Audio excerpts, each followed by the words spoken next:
중요한 그 내용, 나의 나된 것은 하나님의 은혜입니다 라고.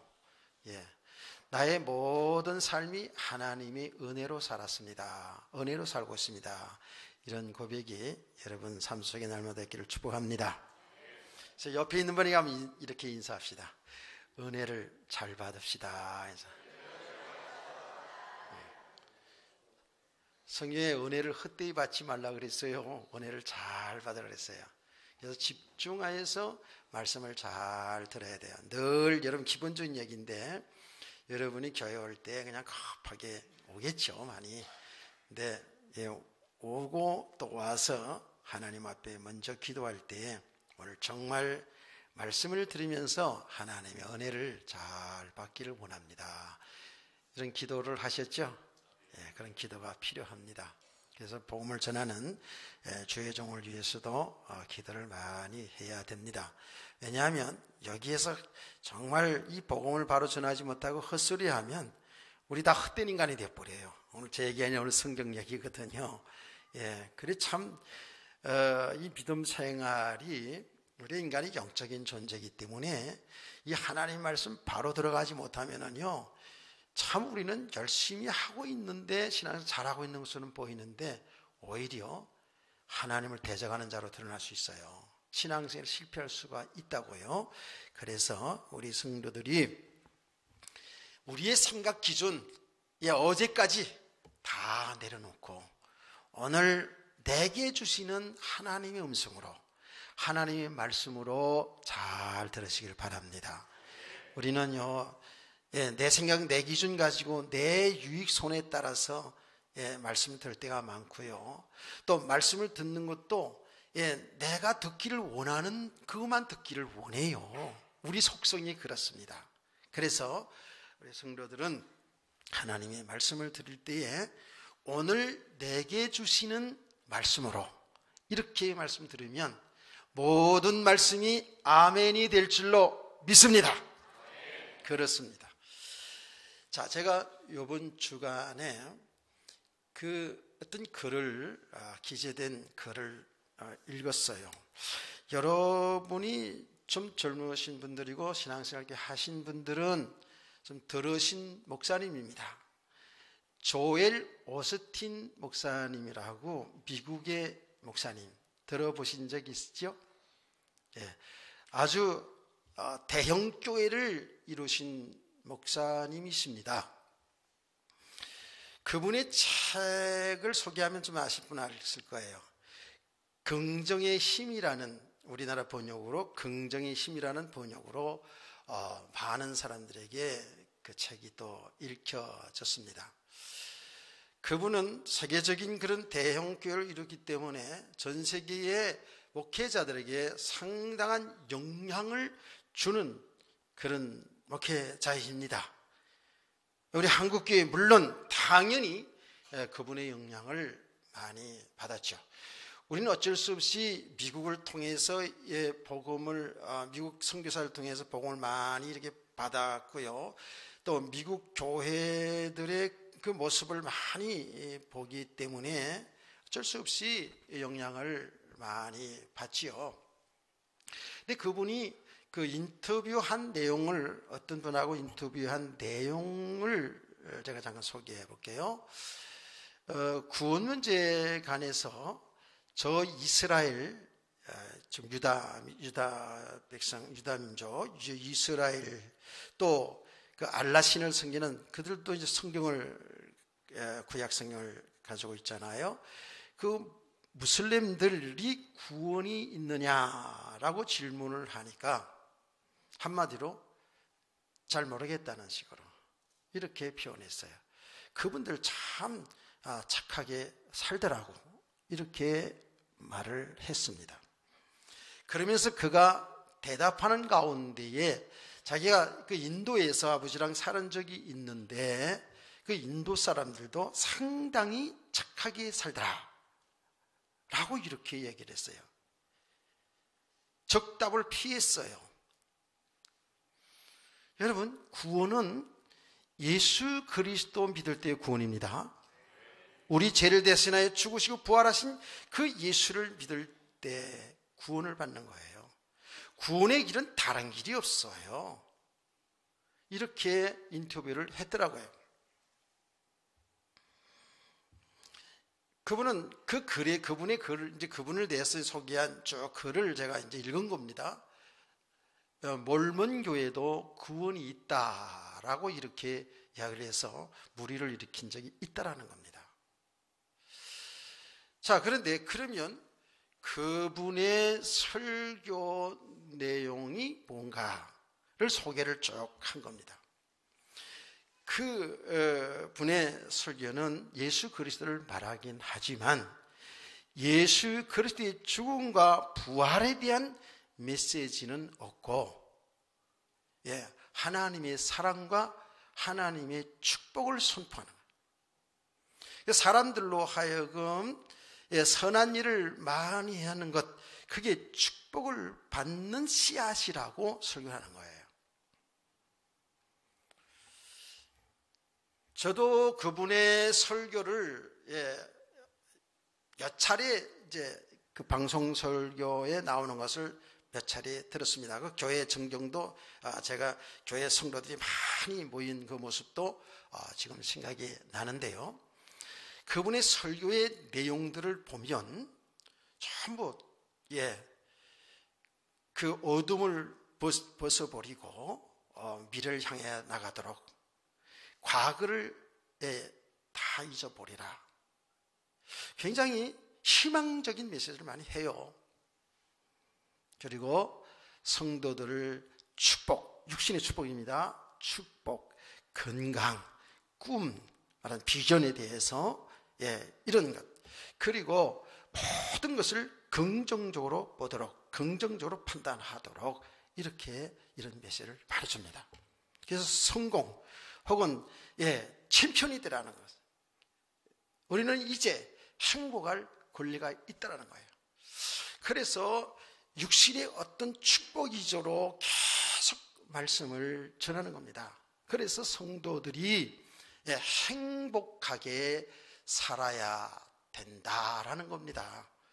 그 궁극적으로 그의 설교의 목적을 보면 우리 교회들, 특별히 개신교회들의 신앙생활의 목적이 뭐라 그랬죠? 하나님께 영광이거든요.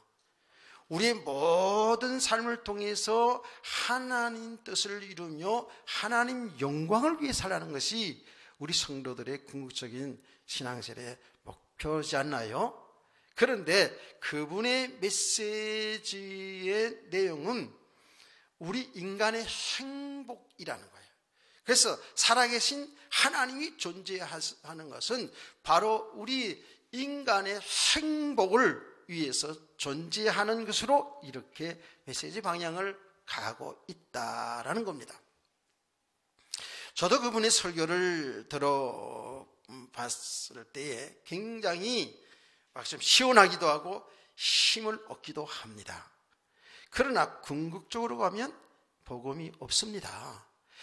복음이 뭐냐 하면 바로 그것이, 그 얘기는 복음이에요. 사람들이 하나님의 사랑, 하나님의 축복을 받아서 행복하게 사는 것이다. 그러니 과거는 다 잊어버리고 이제 꿈을 가지고 희망을 가지고 모든 것을 긍정적인 생각을 가지고 세상을 살아가야 된다라고 하는 그쪽으로 계속 얘기합니다. 틀린 말은 아니죠. 말은 맞지요. 그런데 그분의 내용을 쭉 보면서 이거는 정말 반복음도 안 된다라는 이런 생각을 제가 들었어요. 그런데 그분의 인터뷰 가운데 이런 얘기를 했어요. 질문자가, 대담자가 목사님이신데 질문자가 성경은 그리스도에 관한 말씀을 하지 않습니까? 그리스도를 증거해야 되지 않습니까? 라고 질문했을 때 그분의 대답은, 나는 그리스도를 전하는 소명을 가진 것이 아니라 성도들에게 하나님의 사랑과 선한 삶을 통하여서 축복을 받고 행복해지는 그러한 사명을 받았다라는 거예요. 성도들이 힘들고 찌들고 이런 가운데 있는 성도들에게 행복의 메시지, 축복의 메시지를 주어서 그들이 힘을 얻고 세상을 살아가게 하는 것이 자기가 받은 사명이라고 이렇게 대답을 했어요. 여러분, 제가 잠깐 소개하는 것 들어도 조금은 기분이 좀 좋지 않아요? 예, 맞는 것 같지 않아요? 어떻습니까? 그분 교회에 이렇게 행복을 추구하는 가운데 목표가 있더라고요. 7가지의 목표를 세워서 계속 그거를 추구해 나가도록 하는 것이. 제가 이 시간에 그걸 다 소개하면 여러분들이 뿅 갈 것 같은 느낌이 막 들어가지고 예, 소개하기가 좀 그렇습니다만은 또 소개할 시간도 부족하고요.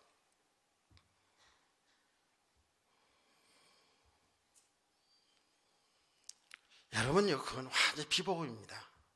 그래서 그런 메시지를 번영신앙이라고 얘기하거든요. 성도들의 힘을 줘요. 성도들이 힘을 준다고.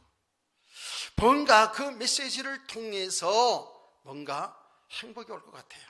뭔가 될 것 같아요. 그렇거든요. 많은 사람들이 이런 메시지를 요구합니다. 여러분들도 다 마찬가지입니다. 예수를 잘 믿어서 하나님이 축복을 이끌어내요. 이 땅에서 정말 행복하게 살기를 원하는 그런 마음들이 우리 속에는 다 있거든요. 그래서 제가 금요 기도회 때도 이런 얘기 하지 않았습니까? 우리 교회의 주부를 보면 표어해가지고 믿음으로 사는 행복한 교회, 이 표어를 계속 지금 쓰고 있습니다. 믿음으로 사는 행복한 교회라고 표현을 했는데 혹시 이 행복이라는 말을 여러분이 오해하지는 않을까라는 그런 높아심이 생긴다라고 얘기했지 않습니까? 잘 모르면 행복이라는 단어에 마음이 좋잖아요, 일단은. 그런데 이 행복이라는 것을 우리는 어떤 육신 세계의 번영이나 위로나 긍정을 마인드를 가지고 이렇게 살아가는 것, 육신의 삶에 성공되었을 때에 그것을 행복이고 축복이라고 생각한다면 큰 오해입니다. 여러분, 예수 그리스도 믿는 자체가 행복일 수 있어야 돼요. 예수님 때문에 기쁘고 예수님 때문에 감사하고 예수님 때문에 행복할 수 있어야 돼요. 우리는 늘 말씀 듣습니다. 우리는 예수 그리스도 안에 있다고. 예수님이 주인이고 내 생명이 그 안에 있고 내 인생이 그리스도 예수 안에 있다는 거예요. 그 예수 안에 사는 삶, 이게 믿음의 삶인데 이 믿음의 삶은 주의 뜻을 따라 사는 삶이거든요. 주의 뜻을 따라 우리가 살아가는 삶이 항상 이렇게 육신적으로 잘 되는 일만, 그야말로 성공하는 일만 있는 게 아니에요. 우리 믿음으로 사는 삶 속에는 엄청난 환난과 핍박과 고난이 따라오는 것들이 얼마나 많은지 몰라요. 그러면 이렇게 우리 힘을 얻는 희망과 꿈을 갖는 이런 설교를 많이 들으면서 거기에 기대 가지고 산다면 우리 성도 신앙생활에 실패할 확률이 많습니다.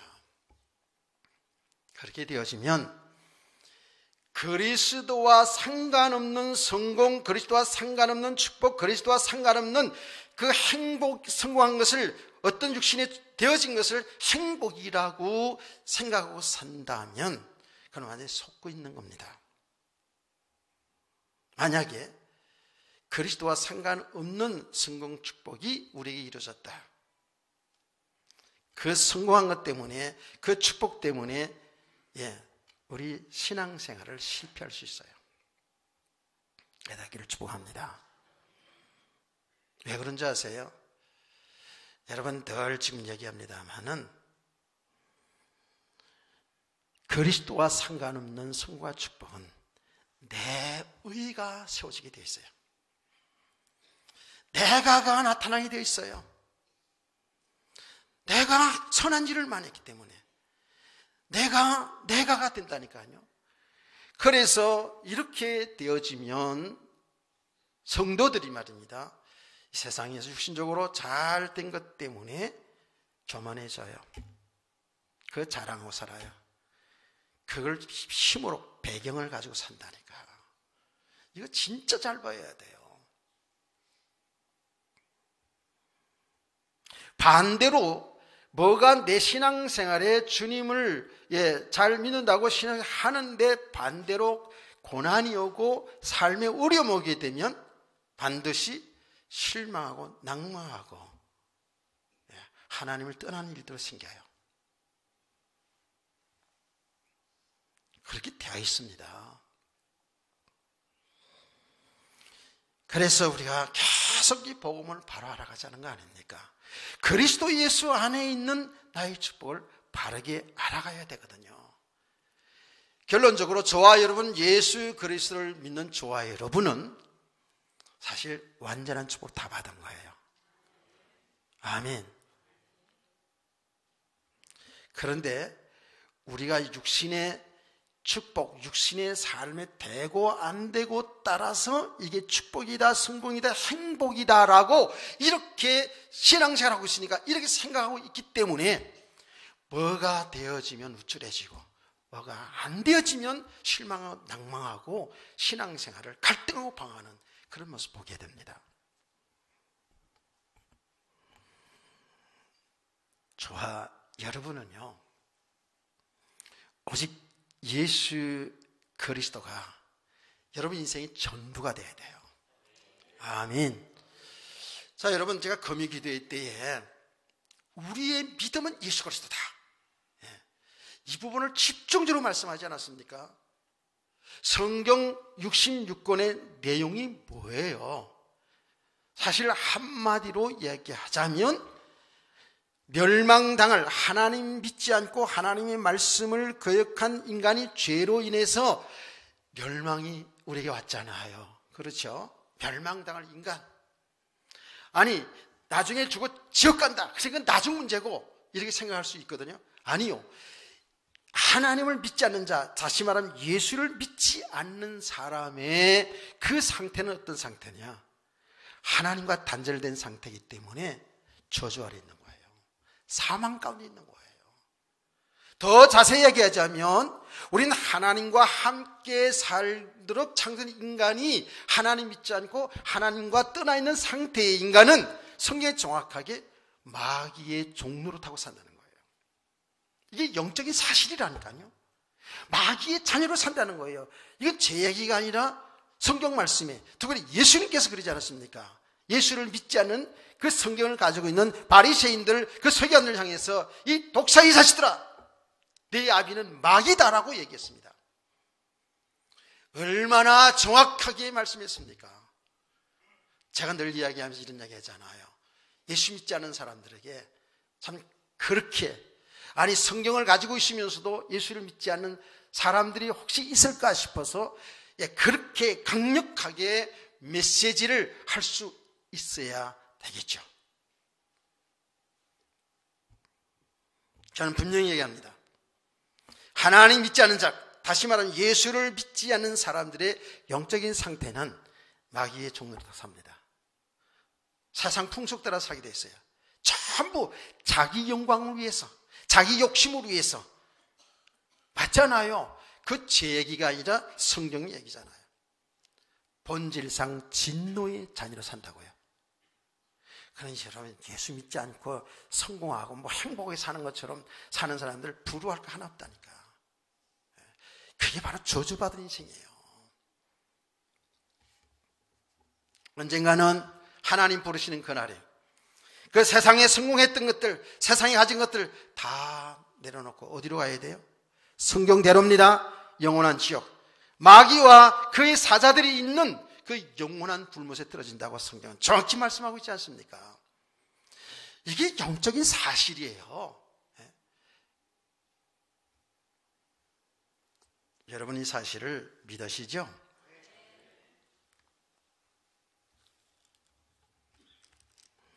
속지 말아야 돼요. 지금 복음이 너무 왜곡되어 있는 게 더 많거든요. 많아요. 예수를 믿어 구원받은 성도들에게 참으로 생명이고 우리 인생의 길이고 우리 인생의 영원한 진리가 되시는 예수 그리스도를 전해줘야 되는데 자꾸 그렇지 않아도 육신의 눈에 눈이 떠져 있는 사람들에게 자꾸 육신적으로 이렇게 메시지를 하다 보면 성도를 속게 하는 거거든요. 그래서 우리가 늘 얘기하지 않습니까? 너무 교회들이 율법주의적이기도 하고 너무 축복주의, 이렇게 성공위주, 축복위주의 그런 교회도 많고 너무 신비주의로 흐르는 교회도 많고 이런 부분들이 성경 속에 다 있어요. 근데 이것이 우리의 목적이 아닙니다.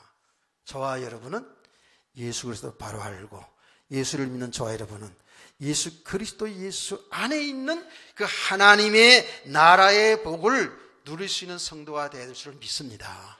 그게 영적인 실상이란 말이에요. 그 말이 뭐예요?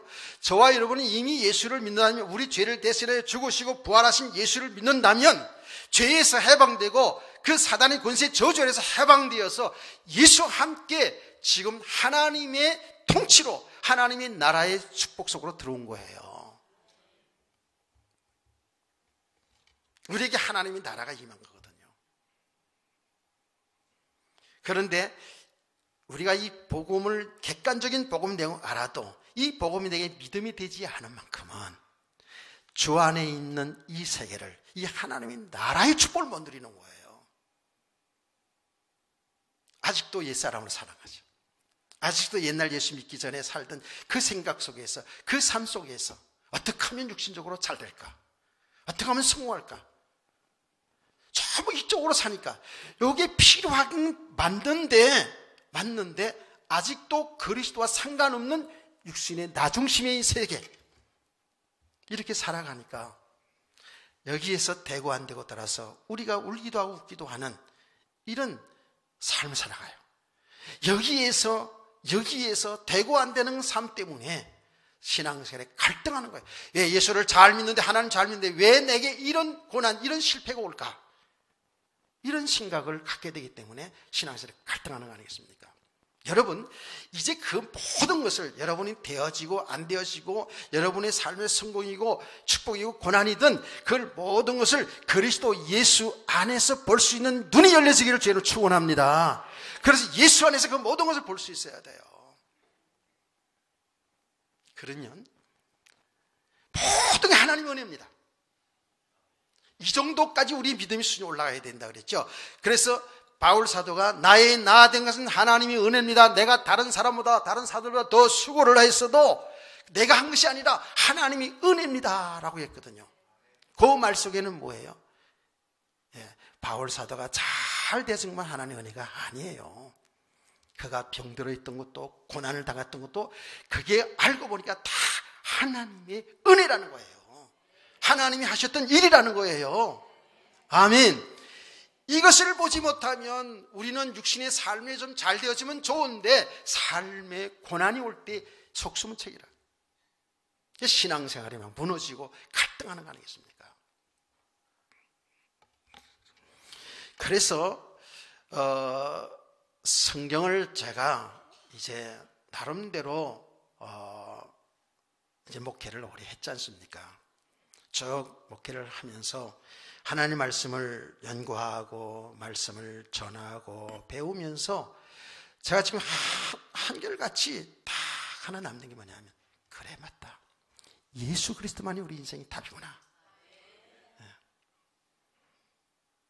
세상의 사람들은 뭐 여러 가지 노하우 얘기하는데 노하우, 글쎄 사람들에게 필요한 부분이 있지요. 그런데 정확히 성도들은 알아야 돼요. 예수 그리스도만이 우리 인생의 길이에요.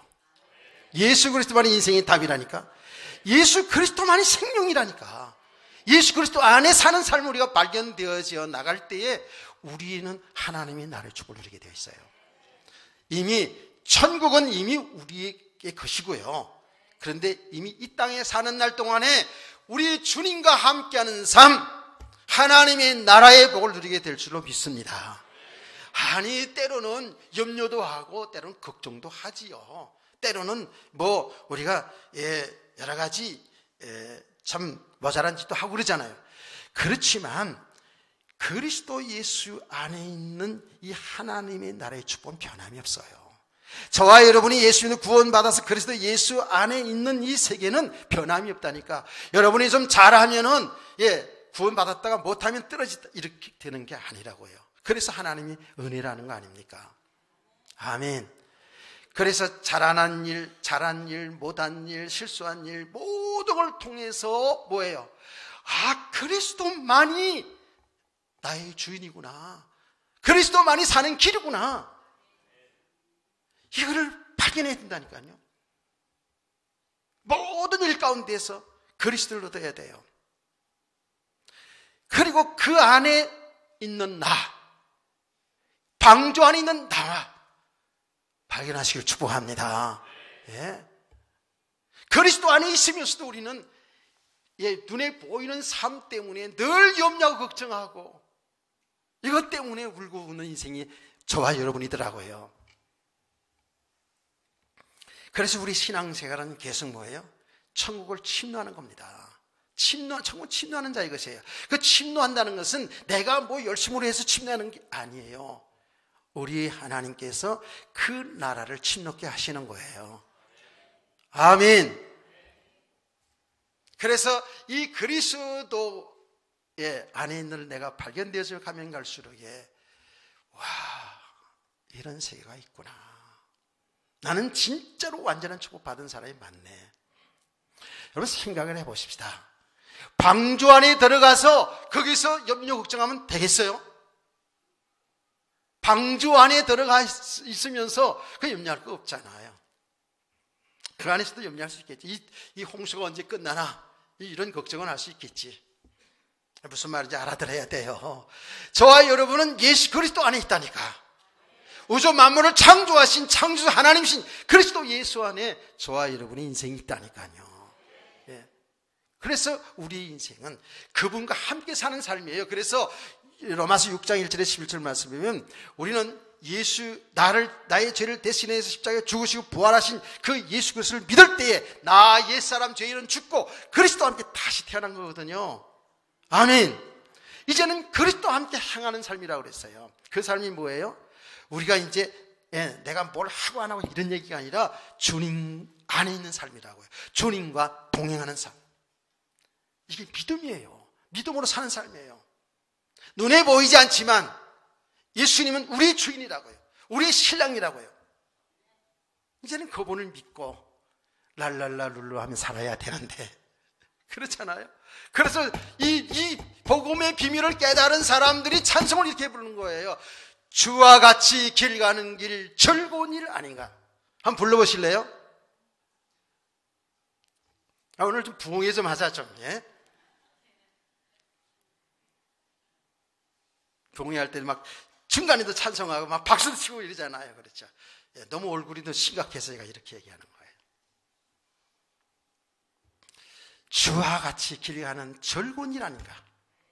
그럼 이 세상 살아가는 날 동안 다 즐거운 일만 있어 즐거워해요?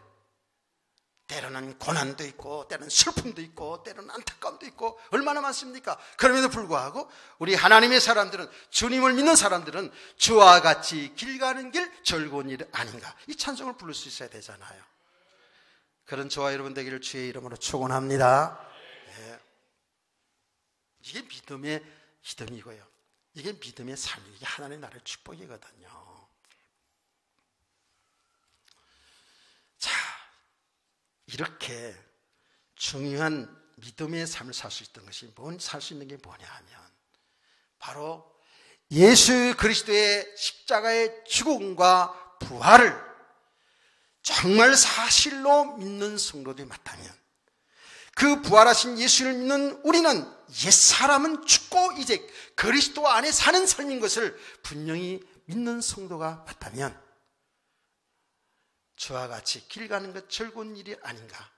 이 찬송을 부르는 것이 막연한 것이 아니라 그냥 예배 중 찬송이 아니라 우리의 삶이 이렇게 될 줄로 믿으시면 아멘. 그런데 이것이 한번 말씀드려서 아 그렇구나 그래가지고 이렇게 되어지면 얼마나 좋겠습니까? 그렇지 않습니다.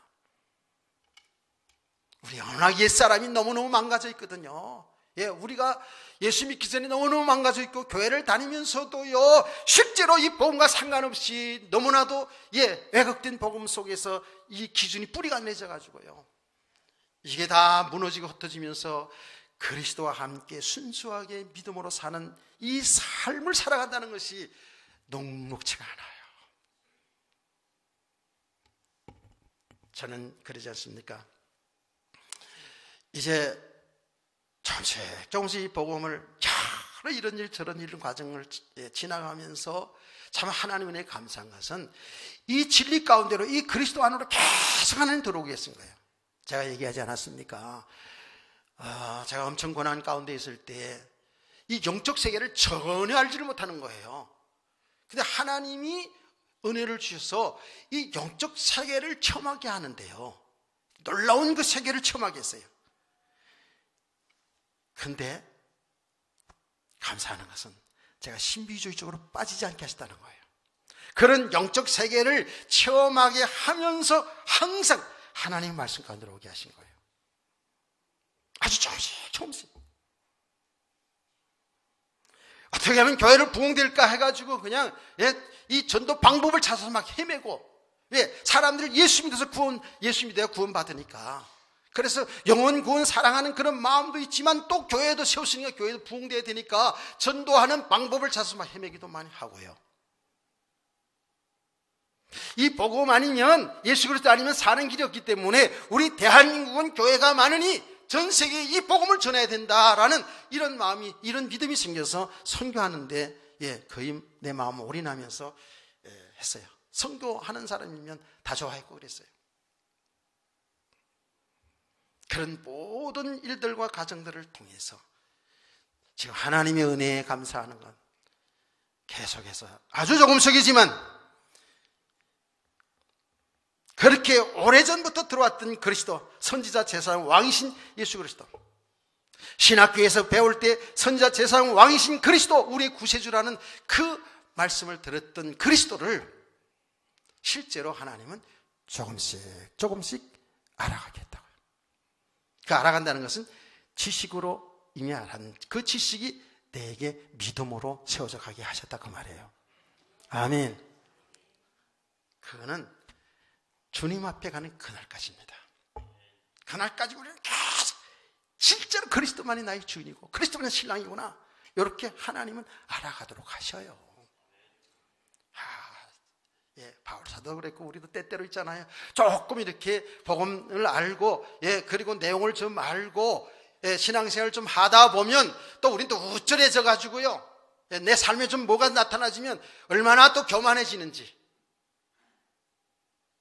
그런 과정들이 있다는 게 우리 신앙생활 과정들이 있어요. 어쩔 수 없어요. 왜 그런지 아십니까? 우리 인간이 태어날 때부터 죄인으로 태어났거든요. 죄의 책임은 면해졌지만 우리 안에는 죄성이라는 게 있어요. 그 말이 뭐예요? 내가 하나님처럼 살고 싶은 욕망이 있다니까. 나 중심으로 살고 싶은, 내 자존심을 세우고 살고 싶은 이런 게 있어요. 그래서 우리 성도 신앙생활 가운데 삶이 좀 안 되어지면 그냥 무너지잖아요. 여러분은 이제 안 그러셨습니다만 여러분 다 예수 믿고 다 잘 돼야 되고 사업도 잘 돼야 되고 자녀도 잘 되어지면 좀 목에 힘을 주겠는데 안 되거든. 그러면 신앙생활에 힘이 없어요. 주눅이 들어가지고. 저도 마찬가지였어요.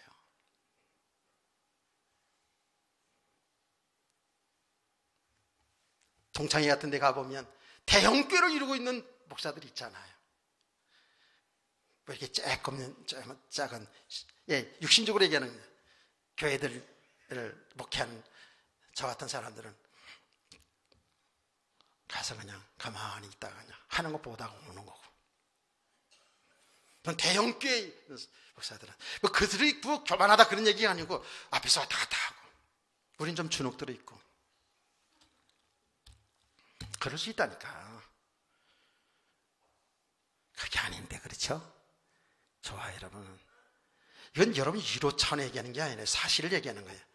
예수님이 우리 주인인데 우주 만물을 창조하신 그 하나님이 예수 그리스도 아닙니까?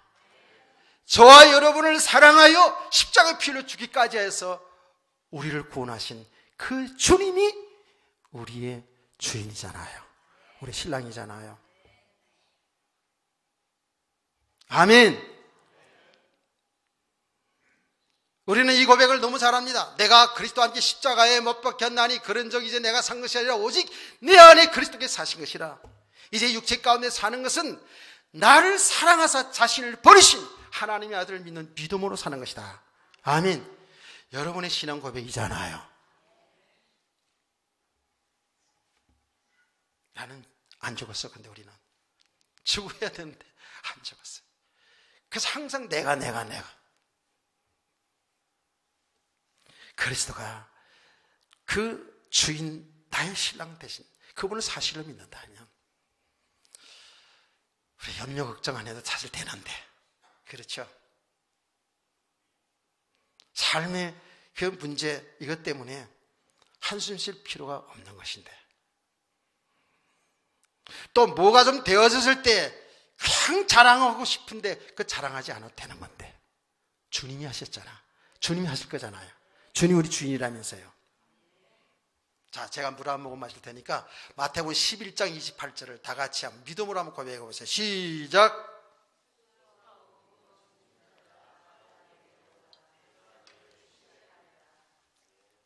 이게 바로 안 나온 사람들은 회개하시고 가서 찾아보세요. 수고하고 무거운 짐진 자들아 다 내게로 오라. 내가 너희를 쉬게 하리라. 할렐루야.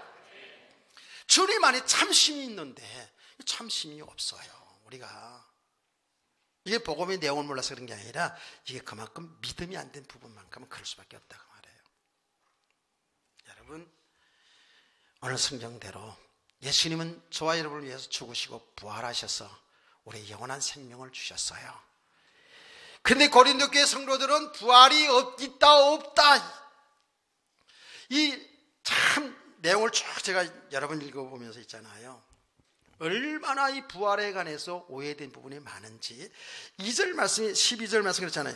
그리스도께서 죽은 자 가운데서 다시 살아나셨다 전파되었거늘 너희 중에서 어떤 사람들은 어찌하여 죽은 자 가운데 부활이 없다느냐. 부활이 없다는 사람들이 있는 거예요. 고린도 교회 안에는. 예. 뿐만 아니라요, 29절 말씀 보면요, 만일 죽은 자들이 도무지 다시 살아나지 못하면 죽은 자들을 위하여 세례를 받은 자들이 무엇을 하겠느냐. 어찌하여 그들을 위하여 세례를 받느냐.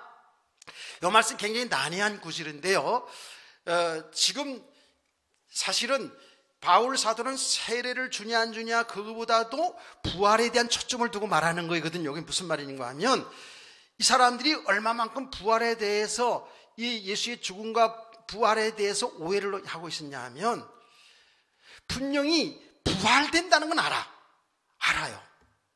근데 이게 얼마나 혼돈되어 있냐 하면요, 죽은 사람을 위해서 세례를 베풀어도 그 죽은 자가 부활이 될 수 있다라고 이렇게 잘못하고 있는 거예요. 그래서 이 굉장히 난해한 구절이라서 많은 걸 찾아봤어요. 그랬더니 실제로 그런 일들이 있었다는 거예요. 죽은 사람 무덤 앞에서 물 뿌리면서 세례를 주는 일도 있었대요. 그리고 죽은 사람을 대신하여 세례를 받으면 그 사람이 살 수 있다라는 거죠. 부활할 때에, 부활의 날에 부활할 수 있다라는 이런 것들이 있다라는 거예요. 실제로.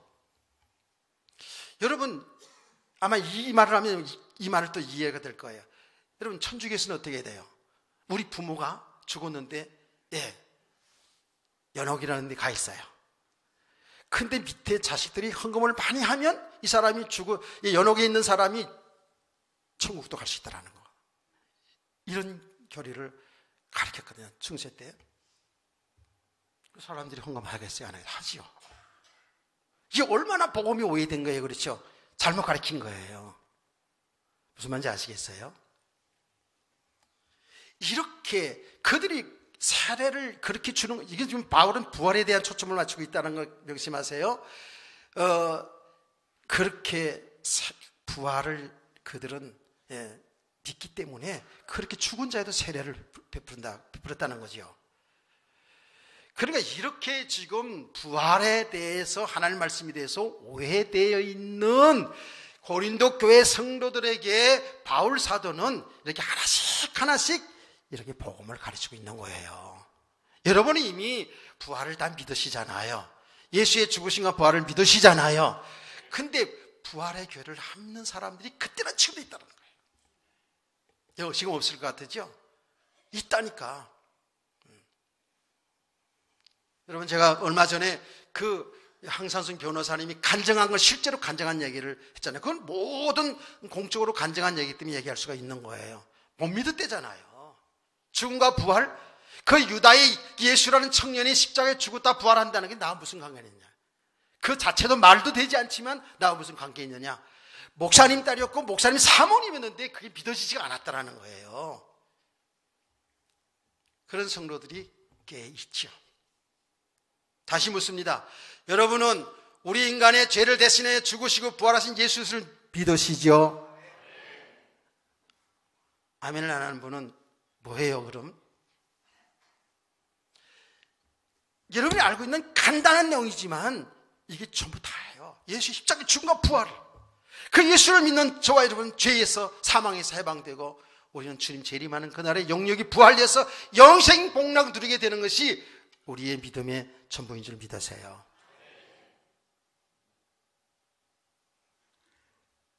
전부라면 또 약간 오해를 할 수 있겠지. 이 땅에 사는 삶의 내용도 있으니까. 그러나 이거 빼놓고 어떤 삶도 그거는 아니지 않습니까? 자, 그래서 바울 사도는 하나씩 얘기합니다. 만일 죽은 자의 부활이 없으면 그리스도에 다시 살아나지 못하시리라. 그러니까 죽은 자의 부활, 우리의 영원한 생명 때문에 예수님이, 즉 하나님의 아들이 이 땅에 오셨다는 거예요. 이 땅에 와서 죽고 부활하신 것이 바로 저와 여러분을 영원한 생명을 주시기 위해서, 영생 부활을 위해서 죽으시고 부활하신 줄 믿으시면 아멘. 그래서 그리스도가 오셨다는 거예요. 자, 14절. 그리스도께서 만일 다시 살아나지 못하셨으면 우리가 전파하는 것도 헛것이요 그랬어요. 이 말을 잘 적용해서 보세요. 여러분, 예수 그리스도 그리고 그의 죽음과 부활이 메시지의 핵심이 되지 않으면, 다른 것 전하면 그게 헛것이 될 수 있다는 거예요. 깨닫기를 주의 이름으로 축복합니다. 네. 그러니 그 믿음도 헛것이라는 거예요. 그리스도를 믿는 믿음, 그의 죽음과 부활을 통해서 우리 영원한 생명 주신 이 복음을 전하지 않으면 이게 헛것이라는 거 아닙니까? 그러면 자칫 잘못하면 그리스도가 되지 않은 믿음은 믿음도 헛것이 될 수 있거든요. 이게 얼마나 중요한 것입니까? 또 우리가 하나님이 거짓 증언으로 밝혀드리니 우리가 하나님이 그리스도를 다시 살렸다고 증언합니다. 다시 말하면 그리스도의 십자가의 죽음과 부활을 빼는 사람들의 육신의 청정을 위해서 만약에 설교한다, 거짓일 수도 있다는 거예요. 사기일 수도 있다는 거예요. 제가 여러분 말씀드렸지 않습니까? 예수님이 말씀했어요. 예수님이 제자들에게, 우리에게 이 성경을 잘 묵상하라, 성경을 상고하라. 여기 생명이 있다고 그러지 않습니까? 아멘. 그러면서 예수님이 말씀하시기를 성경은 나에게 대해서 기록한 것이라는 거예요. 성경 66권 속에서 그리스도를 드러내야 돼요. 아멘. 그 성경 66권 구약 성경 중에 전부 죽으심과 부활해가는 내용이에요. 그래서 그 그리스도를 통해서 우리의 영원한 생명을 얻고 하나님과 바른 관계를 맺고, 즉 하나님을 아버지로 모시고 하나님이 나라의 복을 누리게 하시는 것이 하나님의 뜻인 줄 믿으시면 아멘. 근데 사람들이 믿든 안 믿든 그리스도는 우리의 죽으시고 부활하셨거든요. 그렇죠? 그래서 다시 볼게요. 17절 말씀입니다. 그리스도께 다시 살아나신 일이 없으면 너희의 믿음도 헛되고 너희가 여전히 죄 가운데 있을 것이다 라는 거예요. 예수님이 죽으시고 부활하심으로 그가 그리스도가 맞고요. 그 예수를 믿을 때에 우리는 죄 용서받고 부활, 영생 부활을 얻게 된 줄로 믿습니다. 자, 또한 그리스도 안에서 잠자는 자도 망하였으니, 그리스도의 부활이 없었다면 그리스도를 믿고 잠자는 자는 죽은 사람들 얘기하는 거예요. 그 사람들 다 망한 것이죠.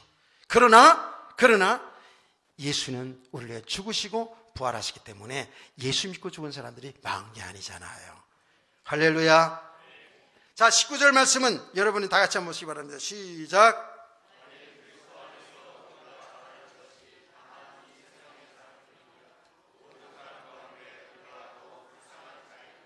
아멘. 그렇죠. 예수를 믿어 영생 부활을 얻어서 그리스도와 함께 사는 것이 진정한 축복의 행복인데, 우리가 이 축복이 없고 그래서 예수를 믿어서 이 세상에서 어떻게 성공하고 잘 되는 것으로 끝난다면 이건 불쌍한 사람이라는 거예요. 여러분, 불쌍한 사람 되지 않길 축복합니다. 그런데 우리가 불쌍한 삶을 많이 살고 있어요. 사실 가만히 들여다보면 어쩌든지 예수 잘 믿어서 육신에 축복받으려고. 저는 여러분에게 말씀드리잖아요. 난 여러분이 다, 제 마음은 여러분이 다 건강하고 사업도 잘 되고 자녀들도 다 잘 되고 다 성공되기를 저는 소원해요. 어디에서? 그리스도 예수 안에서. 그래서 그 모든 삶을 통해서 오로지 하나님께 영광, 오로지 하나님 생명의 복음을 전하는 일 속에 여러분의 그 삶이, 여러분의 성공이, 여러분의 축복이 있기를 주의는 축원합니다. 아니요, 여러분의 삶이 지금 고난 중에 있을지라도, 혹시 가난 중에 있을지라도 그 삶을 통해서 하나님의 나라의 축복을 전할 수 있는, 하나님 나라의 축복을 누릴 수 있는 성도 되기를 주의는 축원합니다. 이런 성도가 되어야 된다고요. 이런 세계가 있기 때문에 우리가 소망이 있는 거예요. 자, 결론을 냅니다. 부활의 기쁨과 소망이기 때문에요, 저와 여러분이 이렇게 예수의 죽음과 부활을 믿음으로 우리는 그 저주에서, 그 사망에서, 영원한 지옥 형벌에서 완전히 구원받아서 영생 부활을 얻게 된 줄 믿으시죠?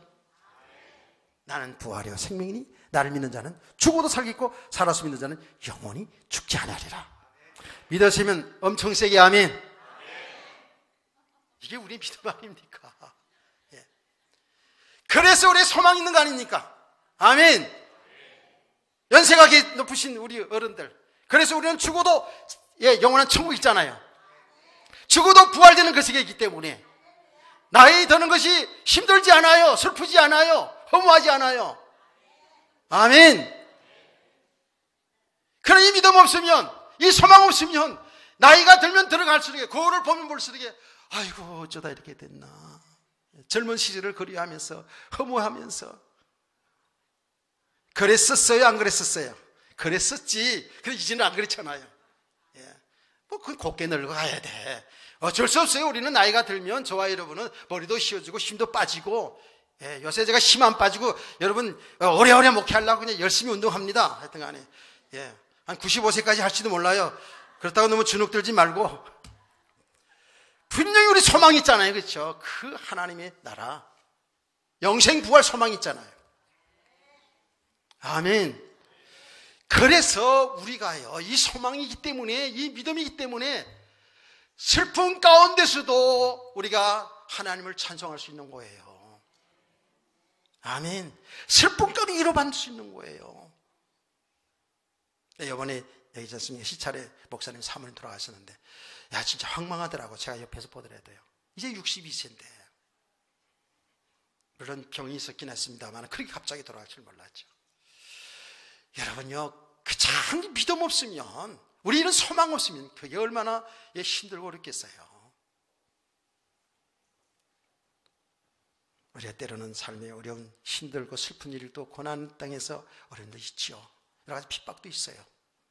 그렇지만 부활의 믿음이 있기 때문에 소망이 있고 세상을 이기면서 사는 줄 믿습니다.